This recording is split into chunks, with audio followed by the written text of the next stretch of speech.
नमस्कार, मैं सुनीता कथा मंथन में आप सबका स्वागत करती हूँ। कथा मंथन में आज सुनिए स्वर्णलता का 27वां अध्याय। स्वर्णलता से संबंधित आपको सारे अध्याय हमारी प्लेलिस्ट स्वर्णलता से मिल जाएंगे तथा ब्लॉग से भी मिल जाएंगे, जिसका लिंक मैं आपको डिस्क्रिप्शन बॉक्स में दे दूंगी तथा अन्य लेखकों की कहानियाँ आपको आई बटन के में भी मिल जाएंगी। आप वहां जाकर चेक कर सकते हैं। इसके अलावा अगर आप हिंदी हॉरर स्टोरी सुनने के शौकीन हैं तो उसका लिंक मैं आपको डिस्क्रिप्शन बॉक्स में दे दूंगी, आप चेक कर सकते हैं। तो चलिए शुरू करते हैं स्वर्णलता का 27वां अध्याय। तात की साड़ियों का गट्ठर लिए तातिन आई। फरस डांगा, निर्मला आदि अच्छी अच्छी साड़ियाँ लेकर गृहस्थों के यहाँ घूमते फिरना काम है उसका। उत्तर कलकत्ता से मध्य कलकत्ता तक तमाम उसकी अवाध गति है। सभी के अंतःपुर की खबर उसे मालूम है। दर्जी पाड़ा के बहुतेरे घरों में वह आती जाती है। मुक्तकेशी के यहाँ भी वह सदा साड़ियाँ देती आई है। शादी ब्याह में, तीज त्योहारों में सभी जानते हैं कि गिरी बाजार से ज़्यादा दाम लेती है। मुक्तकेशी तो उसके मुंह पर ही कह देती है, अरे तू रे गला काटती है, अरे गिरी साड़ी खूब जच गई, यह समझ कर ही तू मरोड़ रही है। लेकिन ज़्यादा ही दाम में लेती भी है, क्योंकि एक और कारण है, सबके यहाँ गिरी को प्रश्रय मिलता है। गिरी का एक और भी व्यवसाय है, वह है घटक गिरी। कपड़े बेचने के सिलसिले में बहुतों के घर की साड़ी नाड़ी नक्षत्र का अता पता रखती है, इसलिए वह काम उसके लिए सहज है। किंतु इन दिनों वह व्यवसाय कुछ मंदा हो गया। अब घटकी के जरिए ब्याह के संबंध में लोगों की वह दिलचस्पी नहीं रही। सभी स्वावलंबी हो गए हैं, अपनी ही जान पहचान का सूत्र पकड़ते हैं या शादी ब्याह के घर में देखने सुनने का सुयोग लेते हैं और कहीं ठीक ठाक कर लेते हैं, क्योंकि घटकी झूठ मूठ भी बता देती है। जरा सुन ही लीजिए, अजी बिना झूठ के भी कभी शादी ब्याह होता है। हाँ को ना, रात को दिन और दिन को रात, काले को कमल लोचन, आबनूस को चंपा फूल नहीं कहा तो फिर घटकगिरी क्या कहते हैं। लाख पूरी बात हुए बिना ब्याह नहीं होता, तो उन लाख बातों में 10-20 हजार झूठ भी तो हो सकती हैं। यदि सच्ची कहा जाए तो घटक की क्या विदाई लोग चेहरा देखकर करेंगे, परंतु लोग बाग मानो अब इस बात को नहीं समझते। लिहाजा गिरी का दूसरा व्यवसाय बहुत मंदा है। मंदा तो पड़ गया है, फिर भी साड़ी का गट्ठर उतारकर फैलकर बैठती हुई तंबाकू की डिबिया खोलते खोलते वह बोली, सजली भाभी बेटे का ब्याह नहीं करोगी? तुम्हारे बड़े मुन्ने की उम्र में सजले बाबू तो 2 बच्चों के बाप हो गए थे। हम नाम होने के कारण गिरी बाला से गिरी तातिन की मानो खांसी जमती है, और 2-4 साड़ियाँ खरीद लेने की जैसी जुर्रत गिरी बाला को है वैसी छोटी बहू बिंदु को नहीं है। इसलिए गिरी बाला के कमरे के सामने ही फैलकर वह बैठा करती है। बिंदु साड़ी बिल्कुल लेती ही नहीं, सो नहीं है, लेती भी है तो उधार। गिरी बाला अधिकतर नगद सेवा करती है, इसलिए गिरी की रसिकता कुछ ज़्यादा ही बही लहरें होती हैं। मजरे बहू के पिछले इतिहास की बात उठाते हुए वह चेहरे पर एक ऐसी अदा लाती है जो शायद अर्थपूर्ण होती है। गिरी बाला भी वैसा ही एक अर्थपूर्ण कटाक्ष करके बोली, अरे उसमें कोई दाम तो नहीं लगता? आजकल दिन समय खराब है, पहले यह सोचना पड़ता है कि बहू आकर खाएगी क्या। सो तो हो गई। एक खिल्ली खैनी होठों में दबाकर गिरी बोली कि जब बहू की सास ने सारा ही ग्रास कर रखा हो तो क्या तुम मजली भाभी की पाठशाला की पढ़ी हो? यह भी तो यही सब दुहाई देख देकर बेटों का ब्याह रोके हुई थी, और जाने क्या सुमति हुई कि जोड़ा बेटे का ब्याह दिया। गिरी बाला मुस्कुराकर बोली, तुम्हें घटक विदाई तो मोटी मिली ना? वह ब्याह गिरी के किए नहीं हुआ, मगर बख्शीश के तौर पर उसने काफ़ी कुछ अदा करवा ही लिया। इसलिए वह भी हंसती हुई बोली, सो तो मैं वाजिब कहूँगी, मजली बहू बहुत खुले हाथ की है। गिरीबाला ने एक प्रसंग बदला, अरे गट्ठर की गांठ तो खोलो, देखो नया क्या लाई हो, नई किस्म का कुछ है? नया छोड़ पुराना माल लेकर कभी आती है गिरी? और उसने बड़े मिजाज के साथ गट्ठर को खोला। मुक्तकेशी के जमाने में तात की मोटी साड़ियों को ही मांग जाती थी। अब शिमला, शांतिपुरी, फरस डांगा की है, परंतु मुक्तकेशी वह क्या गुजर गई, इसलिए उनका जमाना भी गुजर गया? नहीं, देह से तो नहीं गुजरी, पर उसका जमाना गुजर गया, इसमें कोई संदेह नहीं है। आते ही गिरी ने आंखों के इशारे से पूछा था, बूढ़ी कहाँ है? अरे अपनी कोटर में है, गिरी बाला ने भी आंखों ही आंखों में कहा था। गिरी ने गट्ठर की गांठ खोली तो पर आवरण सहज से नहीं खोला, उससे सस्ता हो जाना पड़ता है। जमाई लेकर बोली, पहले एक लोटा पानी तो पिलाओ, धूप से आई हूँ, देह जल रही है। गिरी बाला ने दालान की सुराही से डालकर एक लोटा पानी ला दिया। एक सांस में पानी पीकर आंचल से हवा खाती हुई बोली, धनी होकर सजली भाभी कंजूस हो गई। पानी पिलाने पर मुझे पान भी देना पड़ता है, याद नहीं? गिरी बाला ने झट बेटी को पुकार कर पान लाने को कहा। गिरी ने धीरे धीरे सुस्ताते हुए गट्ठर को खोला। सुहानी सी साड़ियों का ढेर, चिल्लम कोर, ताबीज Kaur, rail core, Elokeshi core, मांग में सिंदूर कोर, स्वामी सुहागिन कोर, बसंत बहार कोर, सफ़ेद के अलावा रंगीन भी, काला पानी, बीबी पागल, धूप छां, मयूर कंठी, लाल और काले पानी की तानी भरनी में ही रंगों की बहार। दाम अधिक होने पर भी साड़ियाँ ली जाती है। दुकान से लाने का तो मतलब ही हुआ पुरुषों की पसंद पर निर्भर करना, और वह पसंद कैसी होती है स्त्रियां इसे खूब जानती है। किस पर कहीं लौटाने वापस करने को कहो तो बाबू लोग लाल पीले हो जाते हैं, और गिरी चुकी उधार देती है, इसलिए एक आध खरीदी भी जा सकती है चुपके चुपके। यह कुछ कम सुविधा है, पर मुखापेक्षी की कितनी मुसीबत। गिरी है खूब समझती, इसलिए ठीक जगह पर कसती है, ठीक जगह पर उधार होती है। खरीदार से कहती है, इस साड़ी की कीमत तुम्हें नहीं देनी है दीदी जी, मैंने यह तो तुम्हें यूं ही दे दी। कहती है, भाभी जी के गोरे रंग पर यूं फबेगी, वह साड़ी तुम्हारे पहनाए बिना तो मेरा जीवन ही अकारत। दाम की मत सोचो भाभी, सास से कहना गिरी मुझे यूं ही दे गई। इसी तरह से वह मर देती है। गिरी वाले ने प्रसन्न होकर कहा, कपड़े तो अच्छे लाई हो, अब दाम बताओ। दाम? तुमसे मोल भाव क्या सजली भाभी, तुम क्या कुछ नहीं हो? अरे नहीं नहीं, तुम कहो तो पसंद करने में कुछ भरोसा हो।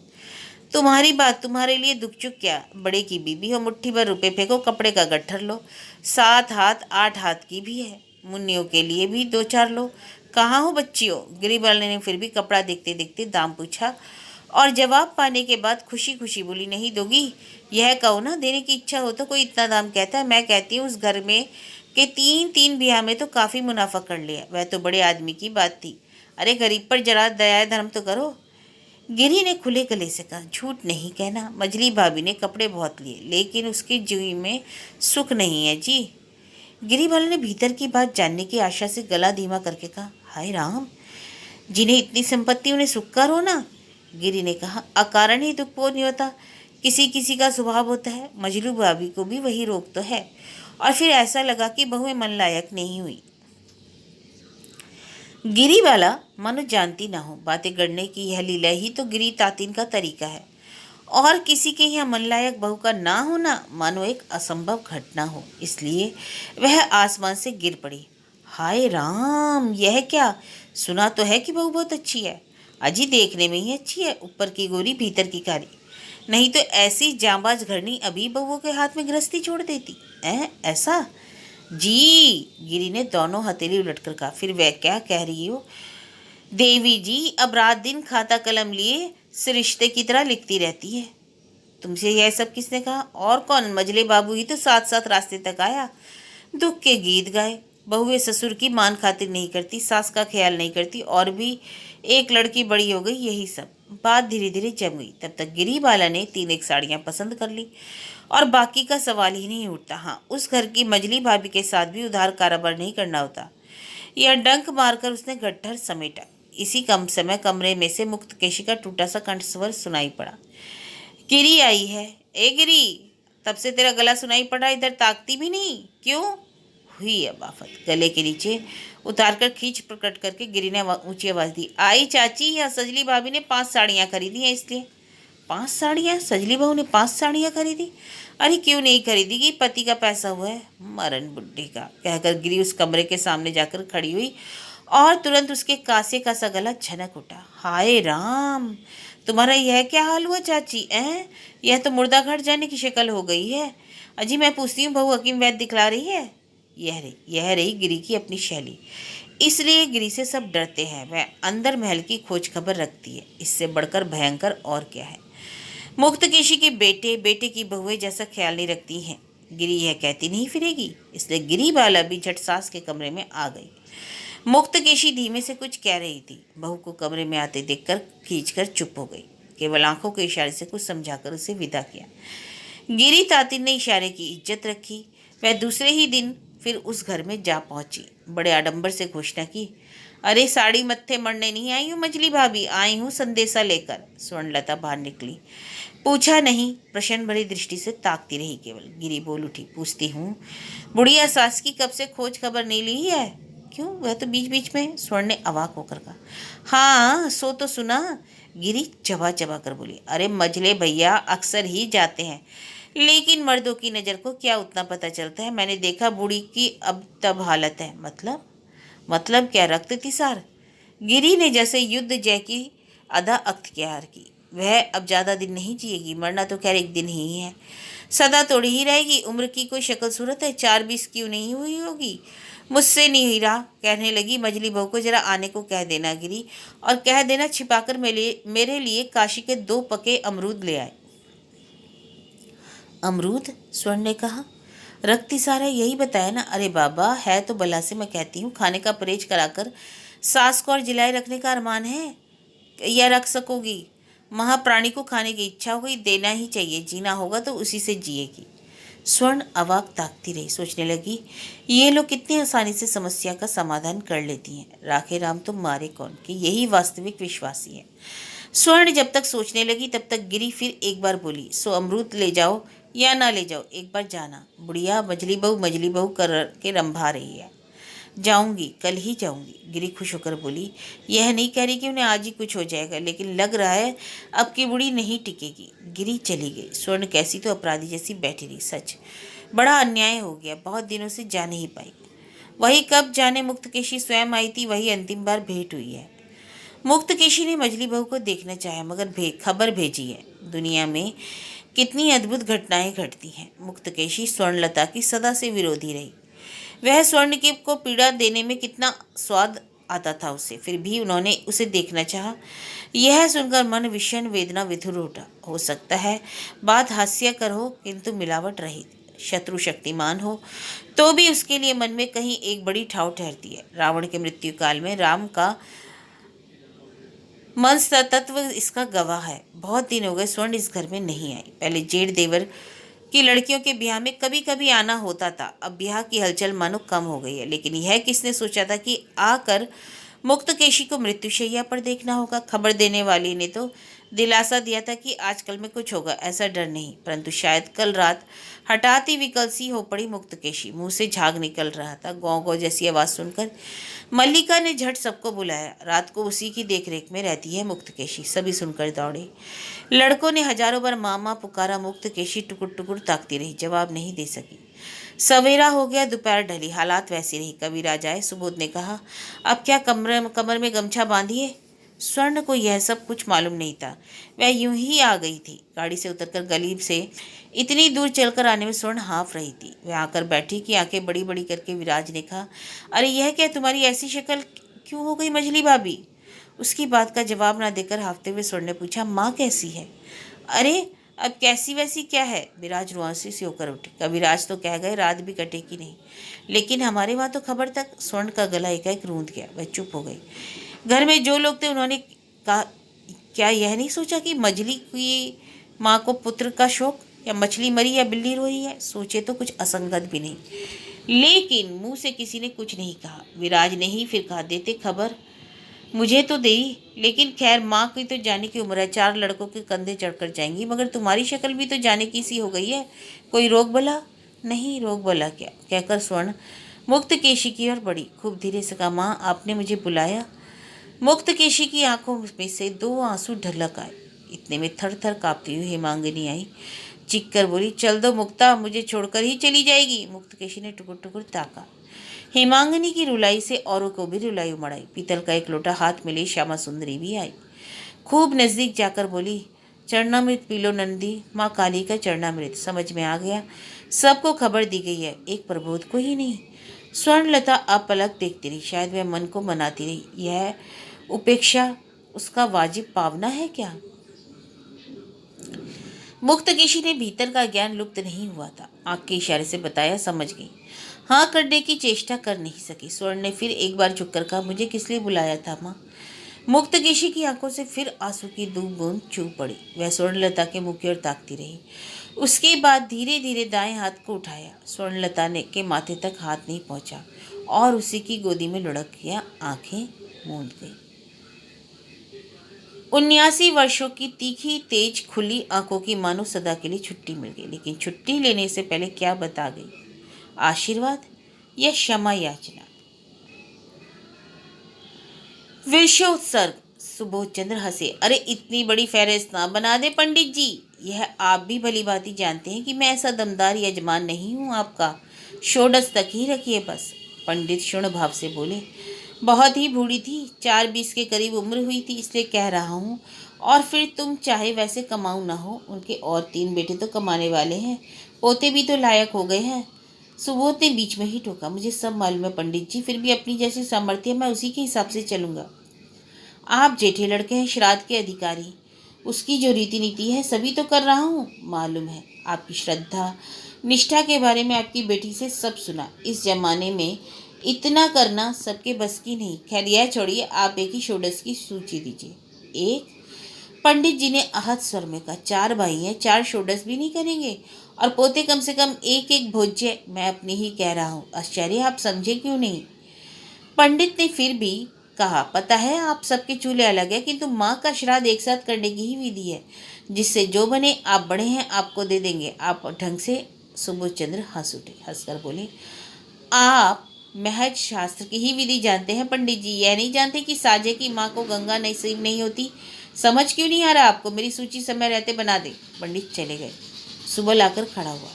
ताऊ जी, माँ कह रही है। माँ?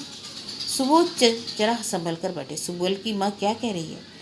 शौर कार्य तक प्रबोध और स्वर्णलता को इसी घर में रहना पड़ा है। टोले मोहल्ले के लोग, आत्मीय कुटुंबों का ऐसा ही निर्देश था, इसलिए स्वर्णलता बकुल के साथ यही है। लड़के आते जाते रहते हैं। चंपा तो आ ही गई। श्राद्ध के समय चन्न पारुल भी आएंगी। जो भी हो, सुबोध को इन बातों से वास्ता नहीं। स्वर्ण यही है, वह यह भी जानता है या नहीं संदेह है। सो माँ कह रही है।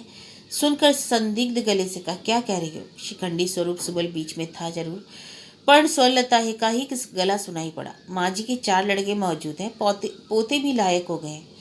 उनका तो विरशोत्सर्ग ही होना चाहिए। अपने घर की मझली बहू को सुबोध अवश्य कभी लज्जाशील नहीं मानते, लिहाजा इस साफ गले से अवाक नहीं हुए, लेकिन हाँ विचलित कुछ हुए शायद। गंभीर गले से धीरे से बोले। उचित है यह जानता हूँ मजली बहू रानी, लेकिन जैसी सामर्थ्य हो, मुझे उतनी सामर्थ्य नहीं। अब सुबल के माध्यम से ही बात हुई।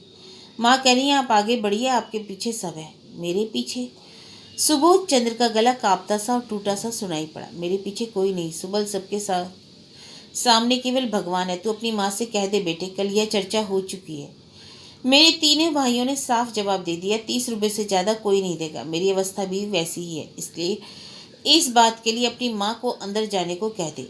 यह अवश्य प्रसंग पर यवनिका डालने का संकेत था। फिर भी स्वर्णलता ने यवनिका नहीं डालने दी। हो सकता है प्रबोध की नीचता की इस खबर से उसे नए सिरे से आश्चर्य हुआ, इसलिए बोलने में कुछ समय लगा और बोली तो गले का स्वर बुझता आता सा लगा। फिर भी बोली। सुबल कह उनसे कि ताऊ जी, माँ की एक विनती रखनी होगी। विनती? विनती रखनी होगी? सुबोध चंद्र परेशानी महसूस करने लगे। सदा की तो पागल है, जाने क्या जिद कर बैठे। क्या पता क्या संकल्प करके उसके दरबार में आई है। यह सब चिंता पल में ही खेल गई और दूसरे ही क्षण हंसी के साथ सुबोध के मुंह से निकला। रखनी ही होगी, यह तो गोया सादे कागज पर ही सही करवा लेने से जैसी बात हुई। रे सुबल बता क्या? माँ आप ही कह रही है, कहकर सुबल खिसक कर खड़ा हो गया। घूंघट काढ़े स्वर्णलता उसके बगल में आकर खड़ी हुई और बेटे तथा जेठ को हैरान करते हुए धीमे से बोली। सुबल तू जरा कहीं चला जा तो जा बेटे। सुबल तू कहीं तक चला तो जा, यानी जेठ से अकेले बात करना चाहती है? इससे बढ़कर असंभव क्या हो सकता है? सुबोध चंद्र कुर्सी से उठ खड़े हुए, कुछ कहना चाहा। सुबल धीरे धीरे चला गया और स्वर्ण ने आगे बढ़कर जेठ के पांव के पास कुछ चीज रखकर धीमे किंतु दृढ़ स्वर से कहा। आपको यह सब लेना होगा, बस यही विनती है। अपना समझकर इन चीजों को बेच दे और जैसा चाहे खर्च करके माँ का क्रियाक्रम करे। सुबोध को जैसे सांप ने फन मारा। आंखों के से सोने की उन चीजों को देखकर गंभीर हंसी के साथ बोले। यह तो विनती नहीं बहू रानी, हुक्म है, किंतु यह हुक्म बजाने की जरूरत मुझ में नहीं। तुम मुझे माफ करो। गले का हार, भारी सा कलाई की चूड़ियां। उन गहनों की ओर से नजर हटाकर स्वर्ण ने कहा। मैंने सुना है यह तो स्त्रीधन है, इस पर पति पुत का कोई दावा नहीं, फिर आपत्ति कैसी? सुबोध ने इस बार और भी भारी गले से कहा। यह क्या कह रही हो मजली बहू? तुम्हारे गहने बेचकर माँ का श्राद्ध करूं? मैं गरीब हूं तो? मजली बहू ने धीमे से गले से कहा। माँ के श्राद्ध में त्रुटि रह जाए और माँ की बहुएं बदन पर सोना लादे घूमती रहें, यह भी तो गलत है। गलत? सुबोध चंद्र मानो कुछ चौंके, फिर जरा हंसकर बोले, ऐसा अनिमय तो संसार में भरा है बहुरानी। चांद सूरज का नियम कानून है, इसलिए पृथ्वी टिकी हुई है। किंतु यह सब छोड़ो, तुम ये चीजें उठा लो। तुम देने के लिए आई हो, माँ की आत्मा इसी से तृप्त हो गई। उनकी हो सकती है, और हमें भी तो तृप्ति शांति चाहिए। आपके पैरों पड़ती हूँ, इतना तो आपको करना ही होगा। सोचिए कि ये रुपए आपके हैं, फिर तो सारा झमेला ही चुक गया। माँ के कपूत बेटों ने रुपया रहते हुए ना कहा, इस पाप का प्रायश्चित भी तो होना ही चाहिए। मैं जा रही हूँ, आप इनकार ना करें। इनकार करेंगे तो नहीं लेंगे तो मैं समझूंगी मैं पतित हूँ। इसलिए स्वर्ण के गले की आवाज़ एकाएक बंद हो गई। मैं जाती हूँ, कहकर गले में आंचल डालकर उसने झुककर प्रणाम किया और सुबोध को कुछ कहने का मौका न देकर झट से चली गई। सुबोध हाँ किए ताकते रह गए। सोने के इन गहनों का अब करे क्या। अंत तक सुबोध चंद्र ने उन गहनों को ले लिया। रूंधे गले से स्वर्णलता के वैसे चले जाने से उन्होंने मानो एक परम सत्य की उपलब्धि की। इसी सत्य ने शायद सारी देवताओं को पहुंच डाला। धूमधाम से ही मुक्त केशी का वृषोत्सर्ग श्राद्ध हुआ। कौन जाने उनकी आत्मा सचमुच ही तृप्त हुई या नहीं। सुबोध ने किंतु सोच ही लिया हुई। सुबोध के चेहरे पर उस तृप्ति की छाप रही। आड़ ओठ में गरजे लोग कहने लगे, सुबोध कैसा गुमसुम आदमी है। इतना खर्च किया, रुपए जमाते तभी तो किया, लेकिन कोई यह भाव पी सका था। प्रबोध ने भी आकर यही कहा, देख लिया, सदा ही कहते रहे मेरे पास कुछ नहीं है, कुछ नहीं है। पति की ओर एक बार स्त्री दृष्टि से ताककर स्वर्ण का, बुरा क्या है।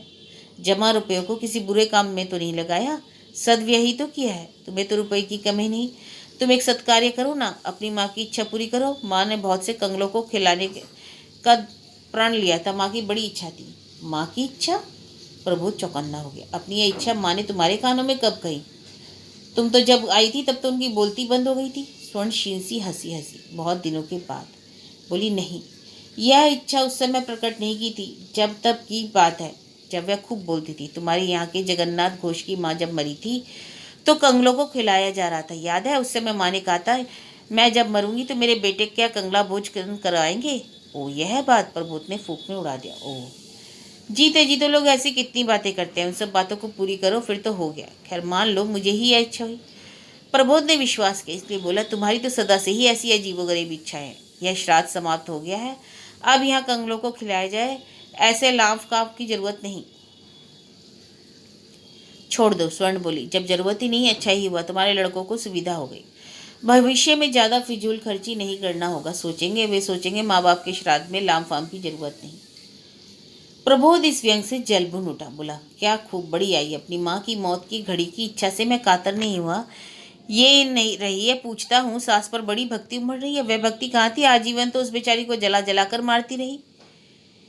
इस अपमान से स्वर्ण बिगड़ नहीं खड़ी हुई, बल्कि अचानक हंस पड़ी। सच, मेरी स्मरण शक्ति क्वाड़ी का, मैं याद दिलाकर अच्छा ही किया। उसके बाद चली गई।